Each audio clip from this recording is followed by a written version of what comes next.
Shalom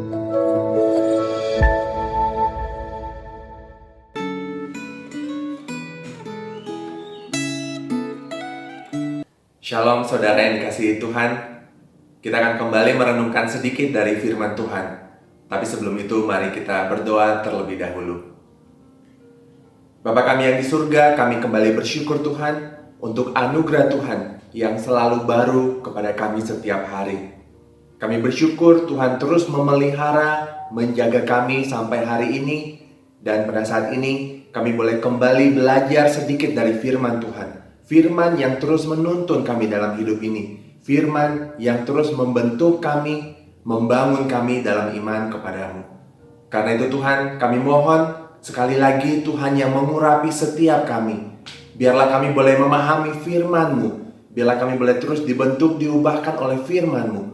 Biarlah firman-Mu ini menjadi firman yang hidup dalam kehidupan kami sehari-hari. Supaya kami boleh menjadi umat-Mu yang senantiasa taat dan setia kepada Tuhan. Terima kasih Tuhan, berfirmanlah kepada kami. Dalam nama Tuhan Yesus kami berdoa. Amin. Saudara, hari ini kita akan membaca dari Yohanes pasal yang ke-18. Yohanes 18, dan saya akan membaca dari ayat yang ke-37 sampai yang ke-40. Yohanes 18, ayat yang ke-37 sampai yang ke-40. Maka kata Pilatus kepadanya, "Jadi engkau adalah raja?" Jawab Yesus, "Engkau mengatakan bahwa aku adalah raja. Untuk itulah aku lahir dan untuk itulah aku datang ke dalam dunia ini, supaya aku memberi kesaksian tentang kebenaran. Setiap orang yang berasal dari kebenaran mendengarkan suaraku." Kata Pilatus kepadanya, "Apakah kebenaran itu?" Sesudah mengatakan demikian, keluarlah Pilatus lagi mendapatkan orang-orang Yahudi dan berkata kepada mereka, "Aku tidak mendapati kesalahan apapun padanya. Tetapi pada kamu ada kebiasaan bahwa pada Paskah aku membebaskan seorang bagimu. Maukah kamu supaya aku membebaskan raja orang Yahudi bagimu?" Mereka berteriak pula, "Jangan dia, melainkan Barabas." Barabas adalah seorang penyamun. Demikian firman Tuhan. Saudara-saudara yang kekasih, saat ini kita ada dalam minggu yang dikenal sebagai Holy Week, yaitu minggu di mana kita mengenang dan memperingati penderitaan dan kematian Tuhan Yesus. Dalam bacaan hari ini kita dapat melihat bagaimana Tuhan Yesus dibawa oleh para pemimpin orang Yahudi untuk disidang oleh Pilatus. Sebelumnya, mahkamah agama dan para pemimpin orang Yahudi, mereka telah memutuskan untuk menjatuhkan hukuman mati kepada Yesus. Tetapi mereka tidak mempunyai wewenang untuk melaksanakan hukuman mati itu. Karena itu, mereka membawa Yesus ke gedung pengadilan dan meminta kepada Pontius Pilatus agar Yesus dijatuhi hukuman mati.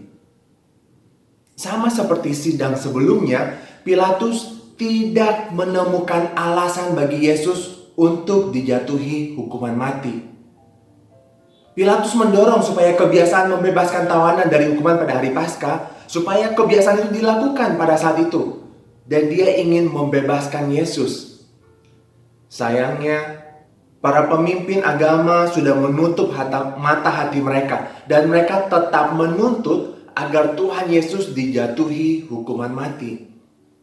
Jelas bahwa sidang pengadilan itu hanya suatu formalitas belaka. Karena hasutan imam-imam kepala dan permintaan orang banyak, maka Pilatus akhirnya menyerahkan Yesus untuk disalibkan. Ironisnya, hukuman yang diterima Yesus membuat Barabas dibebaskan dari penjara. Mesias, raja orang Yahudi, dihukum supaya seorang kriminal, pemberontak, dan pembunuh dapat dibebaskan. Saudara, inilah gambaran atas apa yang terjadi bagi kita semua. Yesus yang tidak bersalah menanggung hukuman Allah, supaya kita, manusia yang berdosa, dapat diampuni dan diselamatkan. Sidang pengadilan yang sangat tidak adil itu terjadi karena semua itu termasuk dalam rencana Allah. Melalui pengadilan yang tidak adil itu, Allah menjatuhkan hukuman atas dosa umat manusia. Dan Yesus Kristus, anak domba Allah itu yang menanggungnya bagi kita.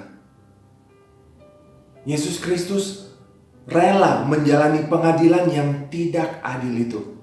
Rela menanggung hukuman dosa karena Dia ingin menyelamatkan Anda dan saya. Saudara yang kekasih, renungkanlah. Apakah Anda sudah mensyukuri penyelamatan yang dilakukan oleh Yesus? Kita patut bersyukur bahwa Yesus yang tidak bersalah menanggung kesalahan dan hukuman kita, sehingga kita dapat diampuni dan diselamatkan.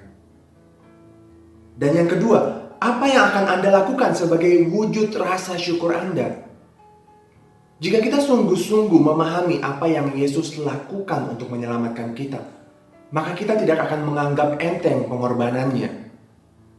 Keselamatan yang kita terima memang kita dapatkan secara gratis, tetapi dibayar dengan harga yang sangat mahal oleh Tuhan. Karena itu saudara-saudara, mari berdoa supaya kita tidak menganggap rendah pengorbanan dan kematian Tuhan Yesus bagi kita. Dan mari mengambil komitmen untuk hidup taat dan setia kepada Tuhan yang begitu mengasihi kita dan yang telah mengorbankan dirinya bagi kita. Mari kita berdoa. Bapa kami yang di surga, kami bersyukur sekali lagi untuk firman-Mu ini yang boleh kami renungkan, yang boleh mengingatkan kami tentang pengorbanan Tuhan Yesus bagi setiap kami. Tuhan Yesus yang tidak bersalah harus menanggung hukuman atas dosa untuk menggantikan kami, manusia-manusia yang telah berdosa. Kami bersyukur bahwa pengorbanannya itu memberikan pengampunan dosa dan keselamatan bagi kami. Dan kami berdoa Tuhan supaya Engkau yang menolong kami untuk tidak menganggap enteng, tidak memandang rendah pengorbanan dan kematian Tuhan Yesus bagi kami. Tapi kami boleh terus bersyukur atas pengorbanannya, dan kami pun boleh terus mengambil komitmen untuk hidup taat dan setia kepada Tuhan yang begitu mengasihi kami, yang telah mengorbankan dirinya bagi kami.